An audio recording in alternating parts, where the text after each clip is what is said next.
ಚಳ್ಳಕೆರೆ ನಗರದಲ್ಲಿರುವ ಉಣ್ಣೆ ಮತ್ತು ಕೈಮಗ್ಗ ಮಾರಾಟ ಕೇಂದ್ರ ರೈತರಿಗೆ ಹಾಗೂ ಸಾರ್ವಜನಿಕರಿಗೆ ಅನುಕೂಲವಾಗಲಿ ಎಂದು ಸರ್ಕಾರದ ಅನುದಾನದಲ್ಲಿ ನಿರ್ಮಾಣವಾಗಿದ್ದು, ಇದು ನಿಯಮ ಬಾಹಿರವಾಗಿ ಹಾಗೂ ಉದ್ದೇಶಪೂರ್ವಕವಾಗಿ ಆದಾಯವನ್ನು ಕಡಿತಗೊಳಿಸಿದೆ ಎಂದು ಕೆಆರ್ಎಸ್ ಪಕ್ಷದ ಕಾರ್ಯನಿರ್ವಾಹಕ ಸದಸ್ಯ ಮಹೇಶ್ ಎನ್ ನಗರಂಗೆರೆ ಆರೋಪಿಸಿದರು. ಚಳ್ಳಕೆರೆ ನಗರದ ಪ್ರವಾಸಿ ಮಂದಿರದಲ್ಲಿ ಸುದ್ದಿಗೋಷ್ಠಿಯಲ್ಲಿ ಮಾತನಾಡಿದ ಅವರು, ಕಂಬಳಿ ಮಾರುಕಟ್ಟೆ, ಇತರ ಮಳಿಗೆಗಳ ಹಂಚಿಕೆ ಮತ್ತು ವಿತರಣೆಯಲ್ಲಿ ಸರ್ಕಾರದ ನಿಯಮ ಪಾಲಿಸದೆ ಅಧಿಕಾರಿಗಳು ಲೋಪ ಎಸಗಿದ್ದಾರೆ ಎಂದು ಆರೋಪಿಸಿದರು. ಕಂಬಳಿ ಮತ್ತು ಹುಣ್ಣೆ ಮಾರುಕಟ್ಟೆ ಒಟ್ಟು ಮೌಲ್ಯ 79 ಲಕ್ಷ ಇದ್ದು, ಈ ಜಾಗಕ್ಕೆ ಶೇಕಡಾ 10ರಷ್ಟು ಹಣವನ್ನು ಪಾವತಿಸುವಂತೆ ಆದೇಶ ಮಾಡಲಾಗಿದೆ ಎಂದು ದೂರಿದರು. ಸರ್ಕಾರದ ಬೊಕ್ಕಸಕ್ಕೆ ಸಂಪೂರ್ಣವಾಗಿ 79 ಲಕ್ಷ ಆದಾಯ ಬರುವಂತೆ ಕೆಆರ್ಎಸ್ ಪಕ್ಷ ಒತ್ತಾಯಪಡಿಸಿದೆ. ಕಾನೂನು ಬಾಹಿರವಾಗಿ ಅಧಿಕಾರಿಗಳು ಸರ್ಕಾರದ ಬೊಕ್ಕಸಕ್ಕೆ ನಷ್ಟ ಉಂಟು ಮಾಡಿರುವಂಥ ಅಧಿಕಾರಿಗಳ ಮೇಲೆ ಸೂಕ್ತ ಕ್ರಮ ಕೈಗೊಳ್ಳುವಂತೆ ಒತ್ತಾಯಿಸಿದರು.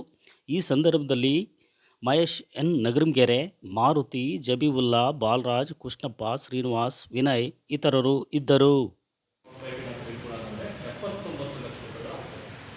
ಆದರೆ ಇದನ್ನ ಅಲ್ಲಿಯ ಅಂದರೆ ಕೈಮಗ್ಗದ ಉಣ್ಣೆ ಮಾರಾಟ ಮಳಿಗೆಯ ಅಧ್ಯಕ್ಷರು, ಅಲ್ಲಿಯ ಪದಾಧಿಕಾರಿಗಳು ಒಂದು DC ಅವರಿಗೆ ಮತ್ತು ಸರ್ಕಾರಕ್ಕೆ ಮನವಿ ಮಾಡ್ತಾರೆ.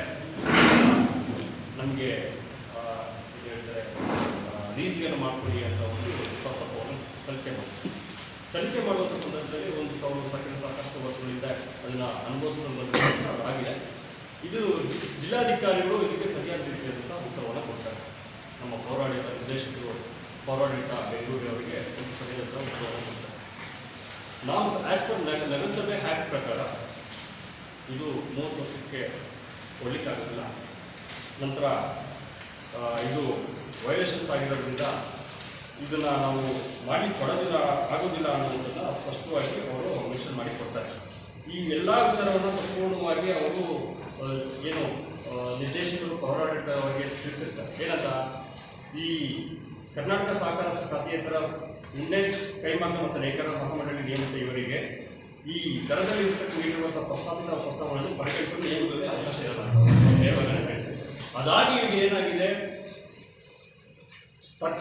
ಸಂಪುಟ ಸರ್ಕಾರದಲ್ಲಿ ಈ ವಿಚಾರವನ್ನು ಅಲ್ಲಿ ಪ್ರಸ್ತಾವನೆ ಆಗುತ್ತೆ. ಪ್ರಸ್ತಾವನೆ ಆದಂಥ ಸಂದರ್ಭದಲ್ಲಿ ಅಂದರೆ 79 ಲಕ್ಷ ರೂಪಾಯಿಗಳಿಗೆ 10ರಷ್ಟು ಮಾತ್ರ ಹಣವನ್ನು ಕಟ್ಟಿಸ್ಕೊಳ್ಳಿ ಅಂತ ಸಂಪುಟ ಚರ್ಚೆಯಲ್ಲಿ ಆಗುತ್ತೆ. ಅಲ್ಲಿಗೆ 7,90,000 ಆಸ್ಪರ್ಸೆಂಟ್ 7,90,000 ಅದು ಅದಕ್ಕೆ 15% ಆಫ್ GST ಟ್ಯಾಕ್ಸ್ ಬರುತ್ತೆ. ಅದಕ್ಕೆಲ್ಲವೂ ಸರಿ 8 ಲಕ್ಷ ಸಂಪುಟ ಬರುತ್ತೆ. ಅಂದರೆ ಒಟ್ಟಾರೆ ನೋಡಿ, ಈಗ 79-80 ಲಕ್ಷ ರೂಪಾಯಿ ಹಣ ಕೇವಲ 8 ಲಕ್ಷ ರೂಪಾಯಿ ಕಳಿಸ್ಕೊಂಡ್ರೆ ಈ ಸರ್ಕಾರ ಕೂಡ ಈ ಇದರಲ್ಲಿ ಎಷ್ಟು ಇನ್ವಾಲ್ವ್ಮೆಂಟ್ ಆಗಿದೆ ಅನ್ನೋದು ಸರ್ಕಾರದ ಪ್ರಕಾರ ಎಷ್ಟು ಕಟ್ಟಿಸಬೇಕು, ಇವರು ಎಷ್ಟು ಸರ್ಕಾರದಲ್ಲಿ ಸಂಪುಟ ಸಭೆಯಲ್ಲಿ ಚರ್ಚೆ ಮಾಡುವಾಗ ಸಂದರ್ಭದಲ್ಲಿ ಸರ್ಕಾರಕ್ಕೆ ಬರುವಂತಹ ಆದಾಯವನ್ನೇ ಕಡಿತಗೊಳಿಸಿರುವಂತೆ ಇವರು ಶಾಮೀಲಾಗಿರುವಂಥ ಶಾಸಕರು ಸಂಪುಟ ಸಭೆಯಲ್ಲಿ ಇವರು ಚರ್ಚೆ ಮಾಡಿ ಸರ್ಕಾರಕ್ಕೆ ಬೊಕ್ಕಸಕ್ಕೆ ನಷ್ಟ ಮಾಡಿದ್ದಾರೆ. ಅದರಂತೆ ಏನಾಗಿದೆ, ಅಗ್ರಿಮೆಂಟ್ ಅನ್ನು ಆಗುತ್ತೆ. ಏನಂತ ಅಗ್ರಿಮೆಂಟ್ ಆಗುತ್ತೆ, ಇದು ಹೇಗೆ ಸರ್ಕಾರದ ನಡವಳಿಕೆ ಪ್ರಕಾರ ಆದೇಶಿಸಿದಂತೆ 10ರಷ್ಟು ಶೇಕಡ 10ರಷ್ಟು ಇದು ಹಣವನ್ನು ತೆಗೆದುಕೊಂಡು ಗುತ್ತಿಗೆಯ 30 ವರ್ಷಗಳ ಅವಧಿಗೆ ಗುತ್ತಿಗೆಯನ್ನು ಮಾಡಿಕೊಡಿ ಅಂತ ಆಗುತ್ತೆ. ಆದರೆ ಇಲ್ಲಿ ಸರ್ಕಾರಕ್ಕೆ 60ರಿಂದ 70 ಲಕ್ಷ ರೂಪಾಯಿ ನಷ್ಟ ಆಗುತ್ತೆ. ಯಾಕೆ ನಷ್ಟವನ್ನು ಮಾಡ್ತಿದ್ದಾರೆ ಅಂದರೆ, ನಮ್ಮನ್ನು ಆಡಳಿತ ಮಾಡ್ತಕ್ಕಂಥ ಸರ್ಕಾರಗಳು ಬರುವಂಥ ಆದಾಯವನ್ನು ಯಾಕೆ ಕುಂಠಿತಗೊಳಿಸ್ತಾರೆ? ಇವರ ಇಚ್ಛಾಶಕ್ತಿ ಏನು? ಇದು ಟೋಟಲಿ ಸರ್ಕಾರಗಳು ಸಹ ಈ ಭ್ರಷ್ಟಾಚಾರದಲ್ಲಿ ತೊಡಗಿರುವುದು ನೇರ ಕಾರಣ.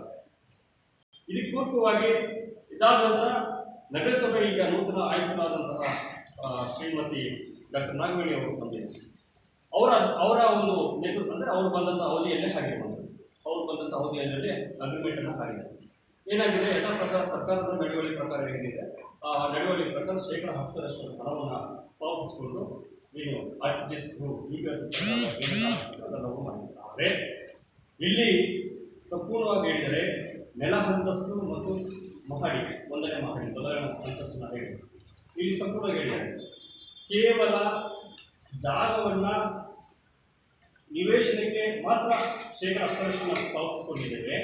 ಇನ್ನು ಉಳಿದಂತೆ ಮೊದಲ ಅಂತಸ್ತು ಮತ್ತು ಕೆಳಗಡೆ ಅಂತಸ್ತಿನ ನಾವು ಅಂದರೆ ಪಾಟಿದ್ದಾರೆ ಅಲ್ಲಿಯ ಅಧ್ಯಕ್ಷರುಗಳು ಹೇಳಿದ್ದಾರೆ, ನಾವು ಅದಕ್ಕೆ ಮುಂದುವರೆದು ನಮ್ಮ ಬಂದಲ್ಲಿ ಪಾವತಿಸ್ತೇವೆ ಅಂತ ಹೇಳಿದ್ದಾರೆ. ಯಾಕೆ ಈ ರೀತಿ ಮಾಡಿದ್ದಾರೆ? ಯಥಾಸ್ಥಿತಿ ಸತ್ಯಾಂಶದಲ್ಲಿ ಏನಿದೆ ಅಧಿಕಾರ ತಿಳ್ಕೋಬೇಕಲ್ಲ, ಕಾನೂನಿನ ವಿಷಯ ಏನಿದೆ? ಯಾಕೆ ಈ ತರ ಸರ್ಕಾರ ಯಾಕೆ ಈ ತರ ಒಂದು ಬರುವಂತ ನಿಜವಾದಂತ ತೆರಿಗೆ ಹಣವನ್ನ ಈ ರೀತಿ ಯಾರ ಪರವಾಗಿ ಇವರು ಕೆಲಸವನ್ನು ನಿರ್ವಹಿಸ್ತಿದ್ದಾರೆ ಅನ್ನೋದು ಇವತ್ತು ಸರ್ಕಾರಕ್ಕೆ ಮೋಸ ಮಾಡೋದು ಒಂದು ರೀತಿ, ಕೊಡುವಂತಹ ವಿಚಾರಗಳು ಒಂದು ರೀತಿ ಒಟ್ಟಾರೆ.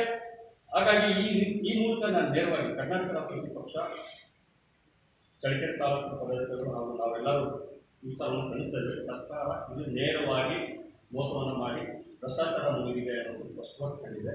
ಈ ಕೂಡಲೇ ಈ ಆದೇಶವನ್ನು ರದ್ದುಪಡಿಸಿ ಯಥಾಸ್ಥಿತಿ ನಮ್ಮ ನಗರಸಭೆಗೆ ಬರುವಂತಹ ಆದಾಯವನ್ನು ಏನಿದೆ ಪ್ರಕಾರ ದಯವಿಟ್ಟು ಹೆಚ್ಚಿಗೆ ಮಾಡಿಕೊಡ್ಬೇಕು ಅಂತ ಈ ಮೂಲಕ ಆಗ್ರಹಿಸ್ತೇವೆ.